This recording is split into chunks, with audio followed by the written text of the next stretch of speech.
नमस्कार दोस्तों, स्वागत है आप सभी का अपने YouTube चैनल ट्रिकी स्टार 12 में। तो कैसे हैं आप सब? आशा करते हैं आप सभी अच्छे होंगे। तो देखिए, आज फिर से हम लोग सब्जेक्टिव लेकर के चलाए हैं। क्रैश कोर्स का ये अगला पार्ट होगा। इसमें हम लोग सिद्ध करेंगे कि अवतल दर्पण में F बराबर R/2 होता है। और F को क्या कहते हैं हम लोग? फोकस दूरी। और R को कहते हैं वक्रता त्रिज्या। यानी फोकस दूरी जो होता है वक्रता त्रिज्या की आधी होती है। इसी को हम लोग सिद्ध करने वाले हैं। तो अब देखिए, सबसे पहले अवतल दर्पण और उत्तल दर्पण को पहचानना सीखिए। तो देखिए, जिसका परावर्तक सतह उठा हुआ और ये अंदर से रहेगा कलई किया हुआ, तो ये हो जाएगा आपका उत्तल दर्पण। ये कौन दर्पण होगा? उत्तल दर्पण। ठीक है। अब देखिए, जिसका परावर्तक सतह रहेगा धंसा हुआ, जिसका परावर्तक सतह धंसा हुआ, ये बाहर से कलई किया हुआ रहेगा, तो इसी को हम लोग कहेंगे अवतल दर्पण। इसको क्या कहेंगे? अवतल दर्पण। तो आज हम लोग सिद्ध करने वाले हैं अवतल दर्पण में F बराबर R/2, यानी फोकस दूरी जो होती है वक्रता त्रिज्या की आधी होती है। तो देखिए, सबसे पहले हम लोग क्या करेंगे? एक अवतल दर्पण बना लेंगे। अवतल दर्पण बनाने के बाद ये प्रधान अक्ष, इसको क्या बोलते हैं? प्रधान अक्ष। हम यहाँ लिख भी देते हैं, इसको बोलते हैं प्रधान अक्ष, या इसी का दूसरा नाम है मुख्य अक्ष। इसी को क्या कहते हैं? मुख्य अक्ष के नाम से जानते हैं। अब देखिए, आप लोग पढ़े होइएगा कि जब ये प्रधान अक्ष के समांतर आपतित किरण यानी आने वाली किरण आती है और यहाँ दर्पण से परावर्तन होती है, तो परावर्तन के बाद ये जो गुजरती है तो फोकस से होकर के गुजरती है। ठीक है। अब देखिए, आप लोगों को क्या करना है? एक बीच में अभिलंब बना देना। बीच में क्या करना है? अभिलंब बना देना है। और ये क्या हो गया? ये हो गया आपतन कोण। ये क्या हो गया? आपतन कोण। और इसका क्या नाम देंगे? कोण R, यानी ये हो गया परावर्तन कोण। ठीक है। तो चलिए, अब जितना चीज हम लोग किए हैं पहले इसको लिखेंगे। तो पहले क्या लिखना है आप लोग? स्टेप बाय स्टेप ध्यान दीजिएगा। ये जब भी पूछा जाएगा तो आपको कितने नंबर में पूछा जाएगा? 6 मार्क्स में। यानी फिजिक्स में 5 नंबर का नहीं पूछा जाता है, 6 नंबर में पूछा जाएगा। तो अब देखिए, करना क्या है? पहले देखिए, हम मान लिए इस दर्पण का नाम कुछ भी दे दिए हैं, M आप कुछ भी ले सकते हैं। तो मानेंगे पहले कि माना कि अवतल दर्पण, माना कि अवतल दर्पण M है। ठीक है। अब देखिए, हम ये आपतित किरण जो है इसका नाम रख दिए हैं A और इसका नाम रख दिए हैं B। अब लिखेंगे प्रधान अक्ष के समांतर, क्योंकि ये रेखा को जो गुजारे हैं आपतित किरण को किसके समांतर? प्रधान अक्ष के समांतर। तो लिखेंगे प्रधान अक्ष के समांतर, जितना चीजें हैं सिर्फ उसको लिखना है। प्रधान अक्ष के समांतर आपतित किरण, आपतित किरण, आपतित किरण का क्या नाम है? AB।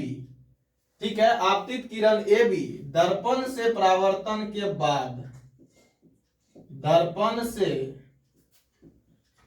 परावर्तन के बाद, दर्पण से परावर्तन के बाद किससे होकर के गुजरती है? तो ये F यानी फोकस से होकर के गुजरती है।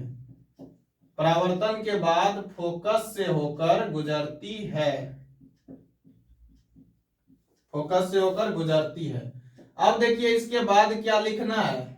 इसके बाद लिखना है कि हमें सिद्ध करना है कि, क्या सिद्ध करना है? हमें सिद्ध करना है कि, सिद्ध करना है कि, क्या सिद्ध करना है हम लोग को? कि F बराबर R/2, F बराबर R/2। तो सबसे पहले प्रकाश के परावर्तन के नियम में हम लोग पढ़ते हैं कि आपतन कोण किसके बराबर होते हैं? परावर्तन कोण के बराबर होते हैं। तो इसी बात को पहले हम लोग लिखेंगे। तो अब लिखेंगे, हम जानते हैं कि, हम जानते हैं कि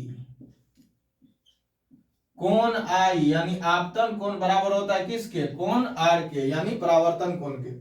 अब देखिए, अगर आप लोग 8 में भी पढ़े होइएगा या 9th में या नहीं पढ़े हैं तो भी ध्यान से देखिए इस बात को। जब देखिए दो समांतर किरणें जाती है और इसको क्या होती है? जो दो समांतर रेखा रहेगा, इसको एक रेखा प्रतिच्छेद करेगा, तो ये कोण और ये कोण आपस में क्या होगा? बराबर होगा। ये कोण और ये कोण आपस में क्या होता है? बराबर होता है। अब देखिए ये कोण और ये कोण क्या होगा, एकांतर कोण आपस में, और ये कोण और ये कोण क्या हो जाएगा, एकांतर कोण कहते हैं, और ये दोनों आपस में बराबर होगा, और ये दोनों आपस में क्या होता है, बराबर होता है। तो इसी को हम लोग देखेंगे। यहां देखिए सेम वही कंडीशन हो रहा है, यानी ये कोण जो होगा इसके बराबर होगा, ठीक है। तो अब देखिए इस कोण का हम लोग नाम क्या देंगे, तो यहां देखिए ये कोण का नाम हो जाएगा ए बी सी। तो लिखेंगे कोण ए बी सी बराबर होगा किसके, इस कोण का। तो इस कोण का क्या नाम देंगे, बी सी एफ, यानी देंगे कोण बी सी एफ, ठीक है। इतना बात लिख दिए। अब देखिए अब जो ये है ये और ये आपस में बराबर है, यानी ये भी कितना के बराबर, कोण आई के बराबर होगा। तो जब देखिए ये दोनों आपस में बराबर है तो इसके सामने वाला भुजा और इसके सामने वाला भुजा भी आपस में क्या होगा, बराबर होगा। तो अब आगे हम लोग लिखेंगे, अब इसी को लिखेंगे। तो इस भुजा को क्या कहेंगे, सी एफ, यानी सी एफ बराबर होगा किसके, बी एफ के, और इसको मान लेंगे समीकरण 1। ये क्यों होगा, क्योंकि ये कौन त्रिभुज है, समद्विबाहु। तो इसी को लिखेंगे समद्विबाहु त्रिभुज से, समद्विबाहु त्रिभुज से। इसको अब मिटा देते हैं, ये समझाने के लिए बताए थे, ठीक है। अच्छा ये जो बराबर हुआ है ये कैसे बराबर हुआ है, तो ये लिख दीजिएगा एकांतर कोण से, एकांतर कोण से, ठीक है, ताकि एग्जामिनर को कोई भी दिक्कत ना हो। अब देखिए सी एफ बराबर बी एफ, ये किससे हो गया, समद्विबाहु त्रिभुज से। अब देखिए आगे स्टेप क्या करना है, जब बी पी बिंदु के निकट में आती है, यानी जब बिंदु पी को, जब बिंदु बी को किसके निकट लाएंगे, पी के काफी निकट लाया जाता है, निकट लाया जाए तो तब क्या हो जाएगा, ये बी जो, अब देखिए इसको जब हम थोड़ा इधर खिसकाएंगे तो ये कहां पे चला आएगा, काफी निकट आएगा, तो पी बिंदु पे चला आएगा। यानी जब बी को पी के काफी निकट लाया जाए तो बी किस पे होगा, पी पे होगा, यानी बी पी बिंदु पर होगा। इतना बात लिख देंगे, ठीक है, बी पी बिंदु पर होगा। तो अब देखिए जब इसको हम लोग इस पे लाएंगे तो फिजिक्स का ऐसा नियम कहता है, हालांकि हमको तो नहीं लगता है कि ये और ये आपस में बराबर होगा, लेकिन फिजिक्स का ऐसा नियम है कि जब इस बी बिंदु को पी पे लाते हैं तो ये और ये आपस में क्या हो जाता है, बराबर हो जाता है। तो इसी को लिखेंगे, ये बी एफ जो बराबर हो जाएगा किसके, पी एफ के। इसको मान लेंगे समीकरण 2, ठीक है, समीकरण 2 मान लेंगे। अब लिखेंगे अब देखिए हम लोगों को सिद्ध क्या करना है, कितना आसान है इसको देखिए। अब देखिए सी से पी की दूरी, सी से पी तक जाना है, सी से पी तक, तो हम लोगों को कौन कौन दूरी तय करना होगा, ये और ये। तो इसको क्या लिखेंगे, सी एफ, यानी सी एफ प्लस में ये दूरी तय करना है तो इसको क्या लिखेंगे, पी एफ। अब इस बात को समझिए ये कैसे होता है। जैसे मान के चलिए एक रेखा है ए और यहां दे दिए सी, यहां दे दिए बी, यहां दे दिए डी। अब हम आपको कहेंगे ए से सी की दूरी निकालिए, ए से सी की दूरी निकालिए, तो आप क्या कीजिएगा, इसको और इसको जोड़ दीजिएगा तो ए से सी तक की पूरी दूरी निकल जाएगा। तो इसको लिखिएगा आप ए बी प्लस में बी डी प्लस में सी डी, ठीक है। तो इसी को हम लोग लिखे हैं। तो हम लोगों को कहां जाना है, सी से पी तक।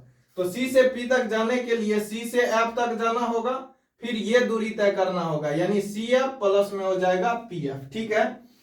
अब देखिए सी पी बराबर क्या हो जाएगा, सी एफ को अब हम लोग पी एफ लिख सकते हैं। अब क्यों लिख सकते हैं, और ये पी एफ तो है ही, इसको इस बात को देखिए, क्योंकि यहां जो है सी एफ बराबर है किसके, बी एफ के, और ये बी एफ जो बराबर है, बी एफ बराबर किसके है, पी एफ के, यानी सब एक दूसरे का क्या है, बराबर है।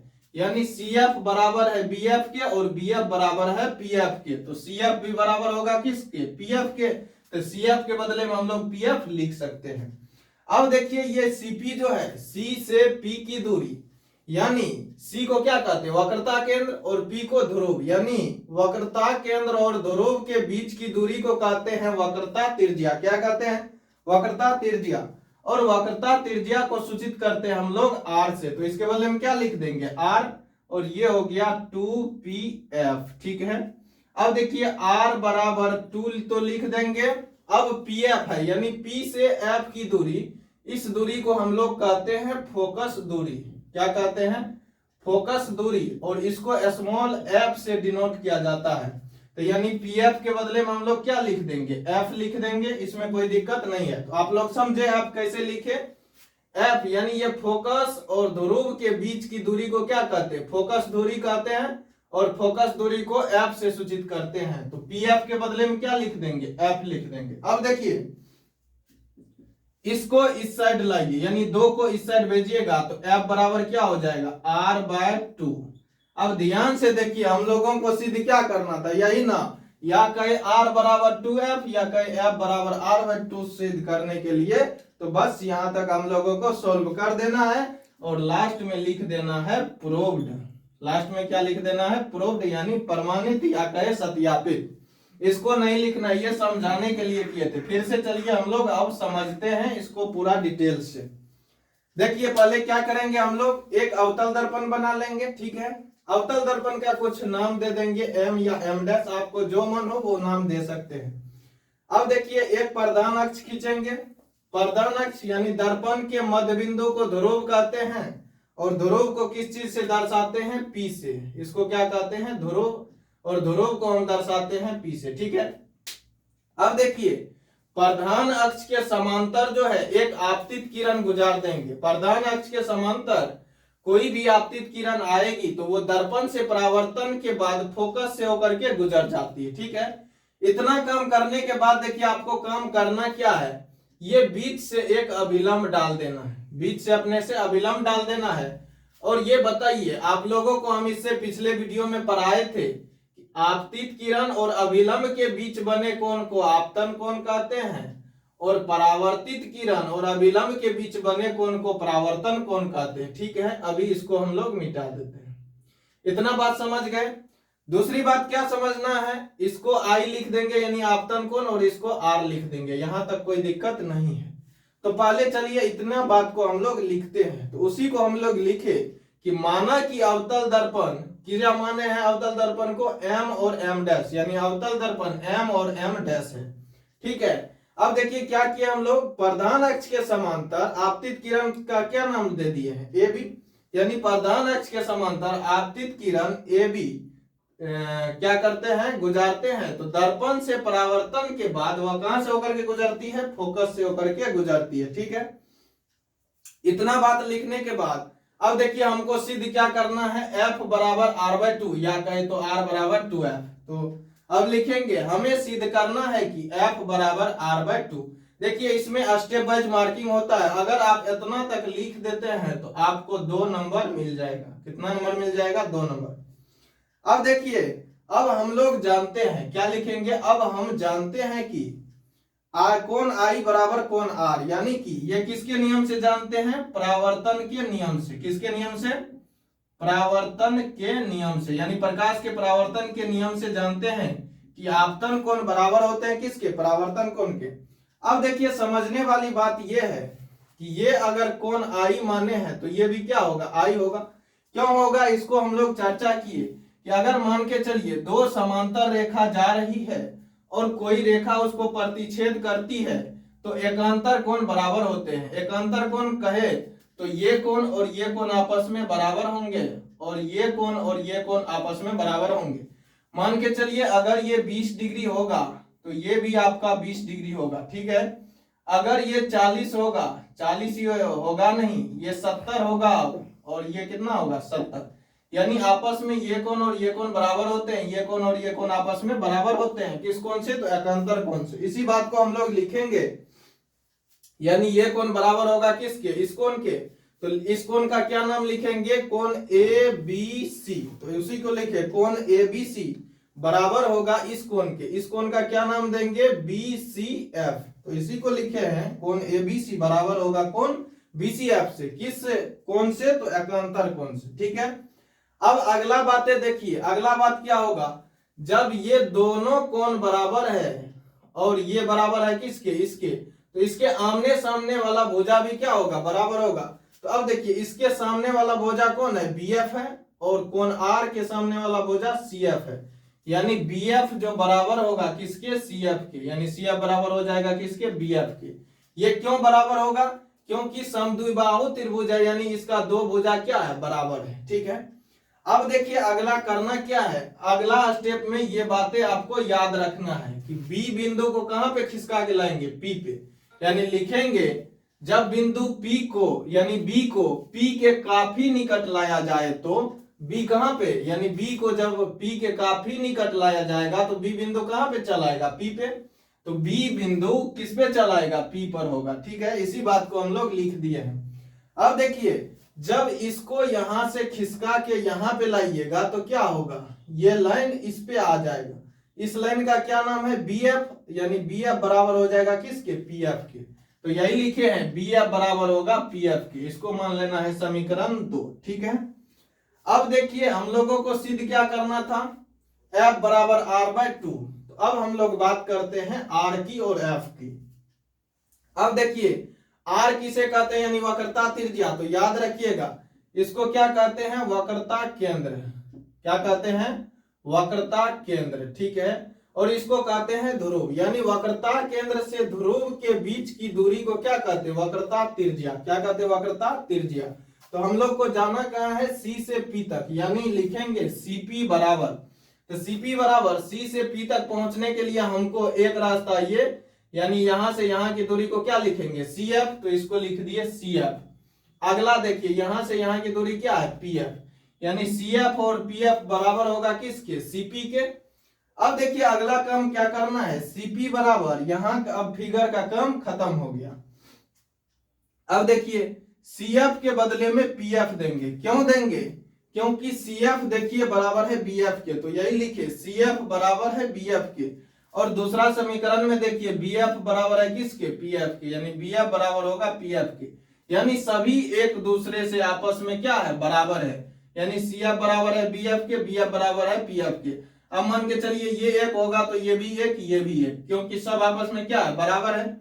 अगर ये दो होगा तो ये भी दो, ये भी दो। यहां तक कोई दिक्कत नहीं हुआ होगा। ठीक है, आगे देखिए, तो CF के बदले में हम क्या लिख देंगे? PF। क्यों लिखेंगे? इस बात को समझे कि CF बराबर है BF के और BF बराबर है PF के। तो CF और PF भी आपस में क्या होगा? बराबर होगा। इसीलिए CF के बदले में हम PF लिख सकते हैं। तो अब देखिए CP, यानी C से P की दूरी, तो इसको क्या कहते हैं? वक्रता त्रिज्या। और वक्रता त्रिज्या को हम लोग दर्शाते हैं कैपिटल R से। वक्रता त्रिज्या को किस चीज से दर्शाते हैं? कैपिटल R से। तो वक्रता त्रिज्या के बदले में क्या लिख दिए? R लिख दिए, बराबर में 2PF।